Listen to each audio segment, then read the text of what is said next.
સાબરકાંઠા અને અરવલ્લી જિલ્લાની માર્કેટ અને કોટન યાર્ડ માર્ચ એન્ડિંગને લઈને રાખવામાં આવશે 2 દિવસ બંધ. એપ્રિલ મહિનાથી કરવામાં આવશે શરૂ.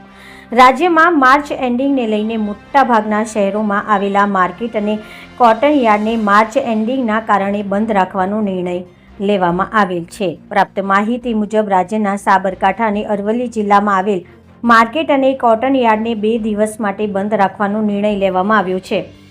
આ નિર્ણયથી સાબરકાંઠા જિલ્લાના હિંમતનગર, ઈડર, પ્રાંતિજ, વડાલી, ખેડબ્રહ્મા, વિજયનગર સાથે અરવલ્લી જિલ્લામાં મોડાસા, બાયડ, ભિલોડા, શામળાજી સહિતના શહેરોમાં આવેલા માર્કેટ અને કોટન યાર્ડને માર્ચ એન્ડિંગના કારણે 2 દિવસ માટે બંધ રાખવાનો લેવામાં આવેલ નિર્ણયથી તમામ માર્કેટ અને કોટન યાર્ડ બંધ હાલતમાં જોવા મળશે અને તારીખ 1 એપ્રિલ મહિનાથી આ બંધ થયેલા માર્કેટ અને કોટન યાર્ડને ખોલવામાં આવશે એવું માર્કેટ અને કોટન યાર્ડ મારફતે જણાવવામાં આવ્યું છે. રિપોર્ટર જનક જાદવ, BN ન્યૂઝ ગુજરાતી, ઈડર.